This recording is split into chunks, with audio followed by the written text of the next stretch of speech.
What I appreciated, she said that even more, she liked the way that you treated her. You treated her very kindly. And then when you met her father, Baron, I talked to him too. He told me I did not want to like Noah. But he walked up to me and he looked me in the eye, he shook my hand, and he was respectful. And he said, "How can you eat that?" Just remember, he's bigger than you. Out at Matthew chapter 22, where Jesus was asked, "Teacher, which is the greatest command in the law?" And remember there, he said, "You must love Jehovah your God with your whole heart, your whole soul, and your whole mind." But you remember what that second command was? It was love your neighbor as yourself. So now, who's your closest neighbor? Isn't it your mate? See, marriage is a twofold cord with both mates united and mutually working together and supporting one another. But it's your love for Jehovah God that strengthens that marriage. That's that threefold cord. And it's not simply wrapped around the outside willy-nilly, but it needs to be woven like a strong threefold cord. And so when you do that, then your marriage will be stronger. Psalms 103 brings out that Jehovah well knows how we are. As a spiritual head, you need to recognize that taking the lead is vital in a Christian family. And when you do that Jehovah's way, it'll help with the emotional needs of your wife as well. So headship is a responsibility, not a right. So what do I mean? See, Christian headship does not permit a man to be a tyrant. You need to love, be loving and kind. And in this way, you'll gain your wife's deep respect. So to help us, Jehovah doesn't leave us in the lurch. He gave us that example. But did you know you've already started doing that? You have your little house set up, and the driveway coming in has a steep drop-off on the side, doesn't it? But you know your wife struggles backing up the car. So what did you do? You put logs. You and your dad put logs along the side of that driveway to help her, to protect her. See, that's dwelling with knowledge. That's understanding your wife's weaknesses. And you don't call her out on that. You don't make fun of her. But you help her. You take care of her. And that's what you need to do. As your marriage and as your time together goes on, you're going to learn other things. And the same with her. She'll learn things about you. And you'll help each other. You'll work together. Brings out, who can find a capable wife? Her value is far more than that of corals. Her husband trusts her from his heart, and he lacks nothing of value. She rewards him with good, not bad, all the days of her life. See, a capable wife can contribute much to the home and to the pleasant and happy circumstances therein. A capable wife looks to her husband to make decisions, and she works to make those decisions a success. Kindness in little things, such as by tender words and acts of affection. When you do these things, it will strengthen your marriage, for love never fails. When you're a mild-tempered and a source of refreshment for your wife, then that's going to bring love and happiness to your marriage. And you're going to gain Laya's deep respect. Now, Laya, we get to talk to you. And you've had help from your parents, from your friends, and from ones in the congregation. And as you've gotten to know each other, no doubt you've made adjustments and changes in your lives. You've been working together as friends, making decisions. But after today, you will be husband and wife. And that's a beautiful thing. That's a precious privilege and gift from Jehovah God. Now, I'd like to say that it's all downhill from here. That it's going to be smooth sailing, but we know that marriage is difficult in this system of things. Satan is doing everything he can to destroy this beautiful gift from Jehovah. But because of the first most important decision that you made in your lives, that to dedicate yourselves to Jehovah, see, you have the upper hand. You have Jehovah's guidance, His love, and His direction to help you to make your marriage successful. And when Jehovah created Adam, He gave him a task, right? He told him to be fruitful and to fill the earth and to have subjection of all things there. But as Jehovah watched Adam, He recognized that something was missing. What was it? Well, let's read that in Genesis chapter 2 and verse 18.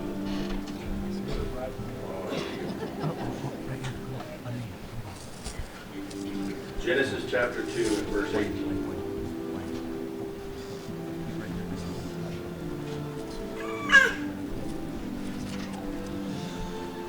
There it reads, "Then Jehovah God said, 'It is not good for the man to continue to be alone. I am going to make a helper for him as a complement for him.'" See, Jehovah saw that Adam was alone. And so He made for him a helper, a complement. But not just any creature would do. Notice the difference in the making of Eve. There in verse 19 of Genesis chapter 2, it says, "Now Jehovah God had been forming from the ground every wild animal of the field and every flying creature of the heavens, and He began bringing them to the man." So He created them from the ground. But notice in verses 21 and 22 what was different there. He says that Jehovah God built the rib, so Jehovah God caused the man to fall into a deep sleep. And while he was sleeping, He took one of his ribs and then closed up the flesh over its place. And Jehovah God built the rib that He had taken from the man into a woman, and He brought her to the man. So now, the rib, why did He use the rib? Because the rib protects the heart. It's close to the heart. So, with that in mind, how do you think you should view your wife? And it's hard to remember all of those things that we talked about. But what we did was I made a little scroll for you. His, hers, and ours. With some of the scriptures from the talk today. Something you can put on the refrigerator and remember the things that we talked about. Because truly, if you keep Jehovah in your marriage like that threefold cord, your marriage will be successful.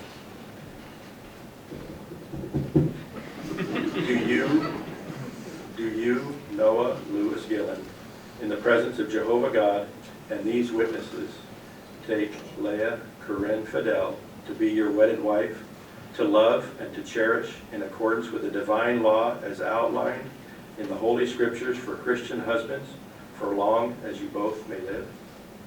I do. Okay, now Laya.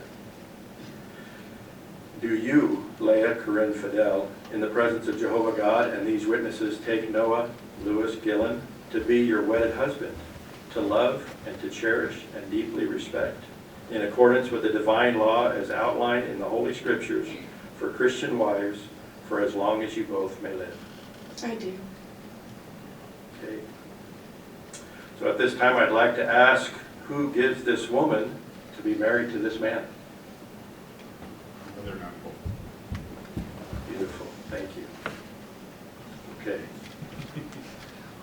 Now comes the hard part. Noah, you're going to repeat after me.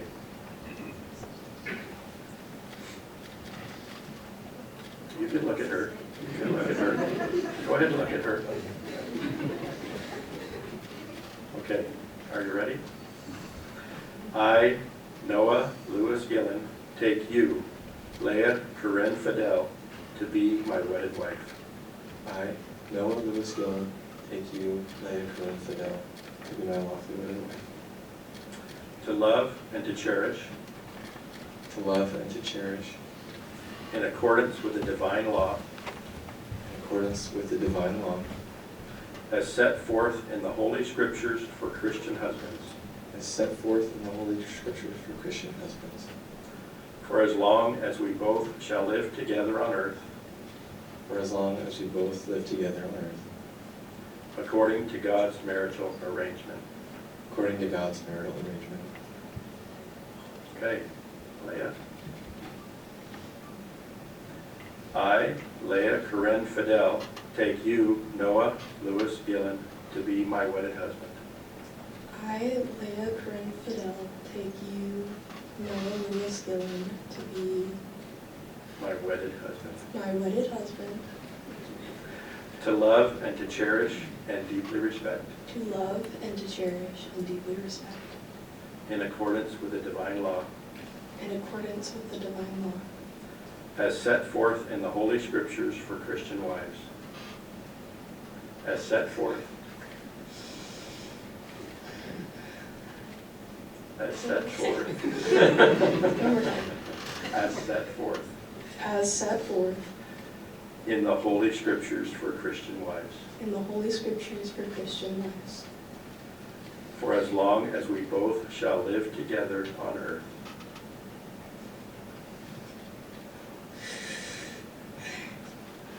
I'll shorten that. For as long as we both shall live together for as long as we both shall live together on earth,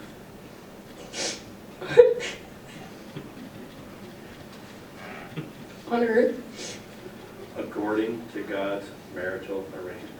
according to God's marital arrangement. Okay. Now if we could have the rings.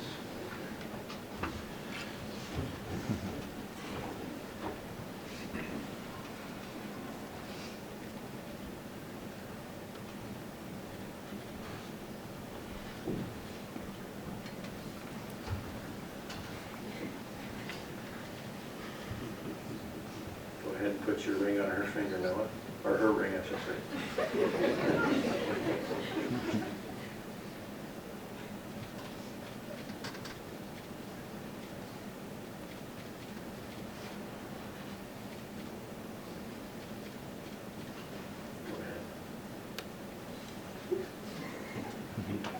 Now these rings are an outward and visible sign signifying unto all that the uniting of this man and this woman in the bonds of matrimony.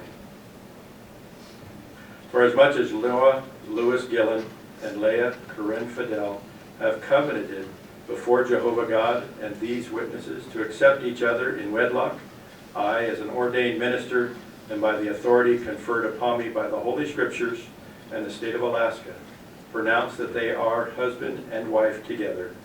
What God has yoked together, let no man put apart. You may kiss your bride.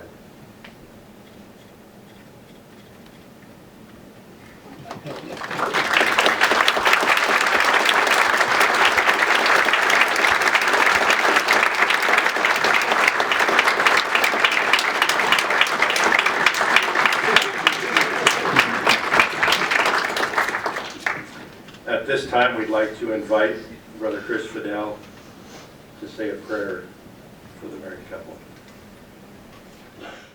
Happy privilege to introduce to you this marriage gathering, brother and sister Gillen.